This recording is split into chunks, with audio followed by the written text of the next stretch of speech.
Eh, may nakita kasi akong bata doon, naawa ako eh. Sino yan? Saan mo napulot yan?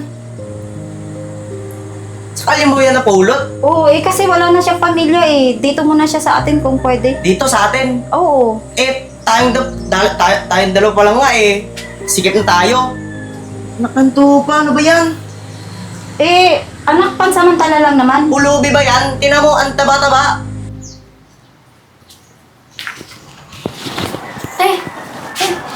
May barya ka po ba din? Nagugutom na po kasi ako eh. Barya?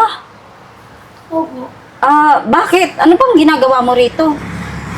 Nawawala po kasi ako eh. Namamasyal lang po kami ni ate tapos hindi ko na po siya nakita. Alam mo ba, Toy, kung saan ka nakatira? Hindi po eh. Sayang, tutulungan sana kita kung saan ang sa inyo, ihahatid kita. Ganito na lang. Kung gusto mo, sumama ka muna sa amin. Huwag na po. Matagal na po akong kailangan ko lang po. Hirap ang bili ng pagkain. Saka hindi ko na din po alam kung saan yun sa amin. Sige na, sa bahay ka na lang muna. Alam mo ba, pag sa bahay ka, maaalagaan ka, makakakain ka pa ng maayos. Pansamantala lang naman habang hinahanap natin yung pamilya mo, kung saan ang bahay ninyo. Ha? Sa bahay ka muna. Tara, sama ka? Tara na. Tayo ka na. Sama ka muna sa bahay. Sure ka po ba? Oo naman, sigurado ako. Ngayon, kapag nahanap na natin yung pamilya mo, o di, pwede ka nang umuwi.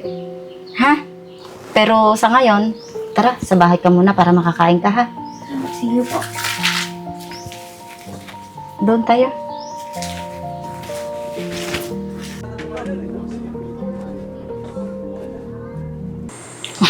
Alika, ito yung bahay namin. Gutom na ako. Dito Ano ba ka yan? muna, ha? Gamilit ka. At Si ano? Mama. Oh!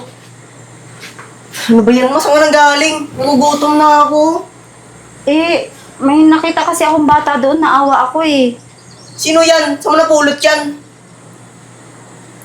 Sakali mo yan napulot? Oo, eh kasi wala na siyang pamilya eh. Dito muna siya sa atin kung pwede. Dito sa atin. Oo. Tayong dalawa pa lang nga eh. Sikip na tayo. Nakanto pa, ano ba yan? Eh, anak, pansamantala lang naman. Pulubi ba yan? Tinan mo, ang taba-taba. Oh, nagsama ka pa niyan. Palamunin. Wala na nga tayong makain dalawa eh. Mukha bang pulubi yan? Ang lusog-lusog. Eh, naawa naman kasi ako, anak. Nangingi ng barya doon sa kalsada. Masyado kang mabait. Ano ba yan? Eh, anak, pansamantala lang naman. Ngayon, habang Pansamantagal. Yan tayo, may. ihahatid ko rin naman to sa barangay mamaya kung halimbawang hindi niya talaga alam, baka may nakakakilala. Uy, maayos-ayos ka dito ah. Sikmurahan kita dyan. Anak naman, kakadating lang, sisikmuraan mo na kaagad. Maawa ka naman sa bata. Bahala ka dyan. Sige na. Tanong ka sa mga kabarkada ko. Pasensya ka na doon, ha? Ganun talaga, pero mabait naman yun. Gutom lang yun, kaya ganun. Halika, pumasok ka na muna dito sa bahay.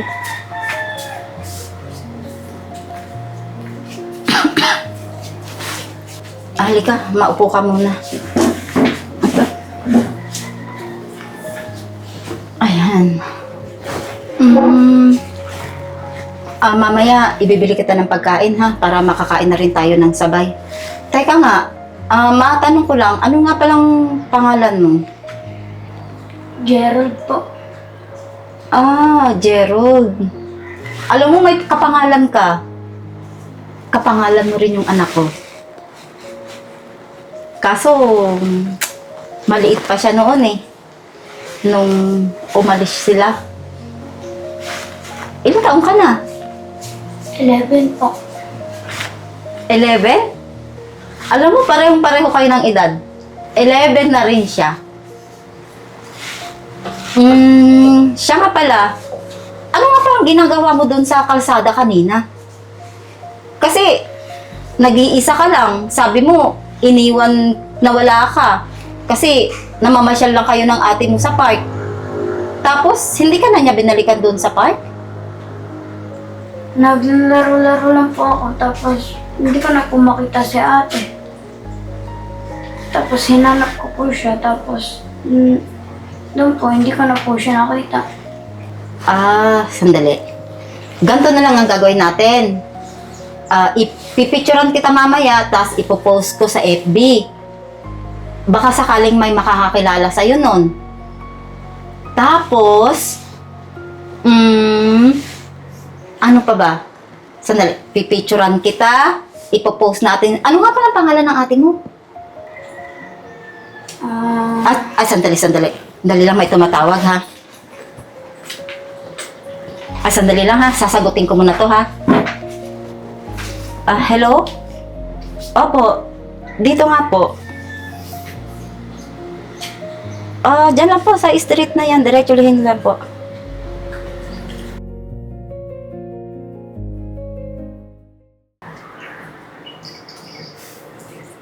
Ba? Hoy! Ang bihira. Dito ka pa rin? Ayos ah. Galing ni mama. Wala na nga kami makain. Andito ka pa rin. Palamunin. Dadagdag ka pa. Alam mo, dapat sa mga katulad mo, pinapaalis eh. Ha? Uy. Sumama ka ng tingin mo sa akin. Tusukin ko yung mata mo.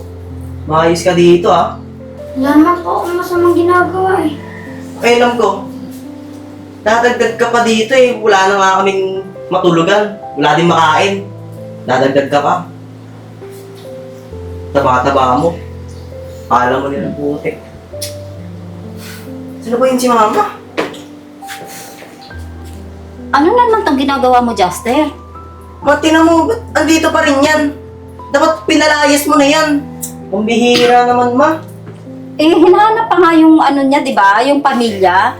Pero ngayon, may nag-text na sa akin. Yung post ko, may nag-comment. Buti naman. Alam na, Gerald, kung saan ka nakatira. Ihahatid na kita sa pamilya mo, ha? Once na ma-confirm natin kung totoo ba talaga yun, nag-confirm, ay nag-ano na yun, nag-comment. Mabilis. Ha? Lumayas ka dito. Ay, mo, huwag mo na lang pansinin yan. Saka pa, ma. Ikaw naman, masyado ka naman. Ipulubi na nga to, wala na nga pamilya, tas gaganyanin mo pa. Wala na nga tayo makain, wala pang matulugan, tas dito mo papakainin, dito mo patutulugin. Alam mo, maswerte ka nga, meron kang natutulugan. Siya, ang liit-liit pa niya, oh. Bilis na, umalis na kayo dito. Halika anak. Halika Gerald, may pupuntahan tayo. Kasi may nag-comment na doon sa pinost ko. Buti naman. Umalis na kayo, nakakasira kayo ng mood. Alam mo, sumama ka na rin kaya. Bakit? Para naman may kasama ako pa uwi. Kasama ko to? Oo. Tayong dalawa magkasama. Pag binalik ko na sa magulang niya, ako lang mag-isa uuwi. Halika na. Sige na nga. Sumama ka na. Sige na.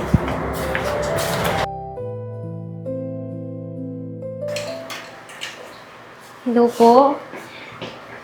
Wala pa rin po bang balita sa kapatid ko? Ano po ba?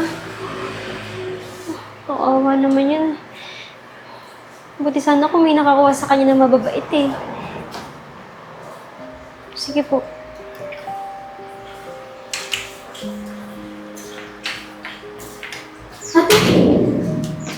Ate, Gerald? Ano nangyari sa'yo? Ha? Saan ka na pupunta? Buti nakabalik ka. Ano ba nangyari sa'yo? Bakit ka umaalis? Okay ka lang ba? Ha? Ano ba nangyari sa'yo? Saan ka pupunta? Pao? Kapatid mo siya? Anong ginagawa mo dito? Ma, ano to? Ako ang nakapulot kay Gerald eh. Gerald, ikaw pala. Bitawan mo siya. Ikaw nakapulot sa kanya? Small world, ah. Gerald, siya yung mama natin na iniwan tayo. Ba't ka sumasama dyan? Hindi ko kayo iniwan. Iniwan mo kami. Mas pinili mo pa nga siya eh. Iniwan mo kami dalawa ni Gerald. Ba, mga kapatid ko to? Oo, Juster. Bakit hindi ko alam? Hindi ko na naipaliwanag sa'yo noon. Tayo, May. Kasi matagal na panahon na yun nung nag-away kami ng papa nyo. Nag-away. Si Juster lang yung naitakas ko. Naitakas? O sadya kang umalis? Asa na yung papa nyo? Wala na. Matagal na siyang wala. Inatakan siya sa puso. Namatay na lang siya nang hindi man lang ipinapaliwanag kung ano yung nangyari sa amin at siniraan pa niya ako sa inyo. Ano?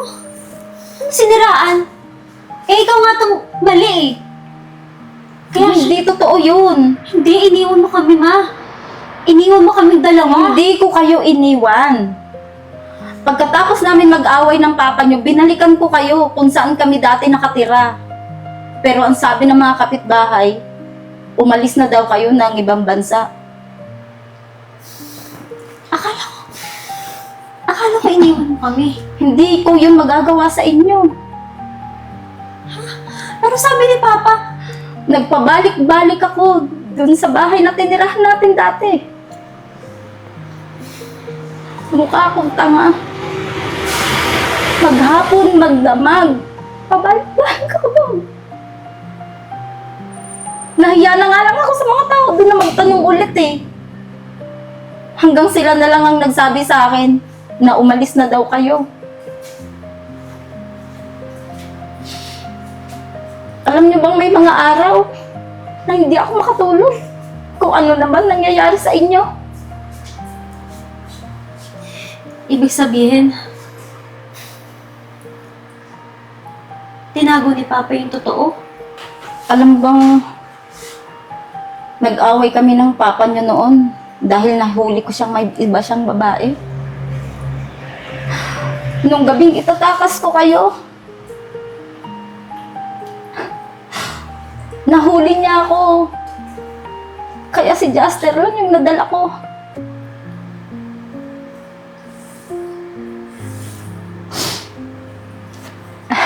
Kaya hinayaan ko na lang. Total naman, inisip ko, hindi naman kayo pababayaan ng papa niyo eh.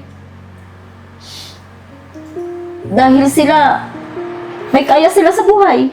Kayang-kaya niyang ibigay yung mga pangangailangan ninyo. Kaya si Juster, siya na lang yung mas kinuha ko. Sana anak, patawarin mo ko.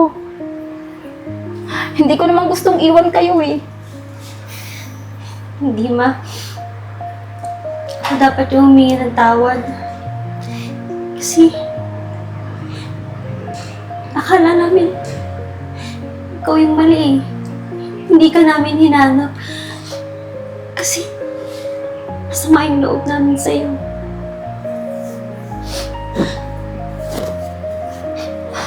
Gerald, ang laki mo na ngayon.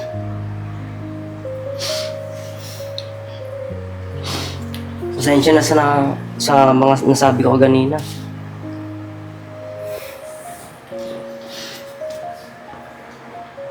Anak Pao, patawarin mo ako ha. Okay lang yun, ma. Hindi bali. Tal, kaming dalawa lang naman ni Gerald dito. Makapatid, dito na rin kayo tumira. Para di ba, magsama-sama tayong buong pamilya. Makabawi man lang. Sige anak, at mag-uumpisa tayo ulit. Buti na lang, napalaki ng tama yung kapatid mo. Tingnan mo, kahit sa lansangan siya nakatira, tumaba pa rin siya. Anak, miss na miss ko na kayo mga anak.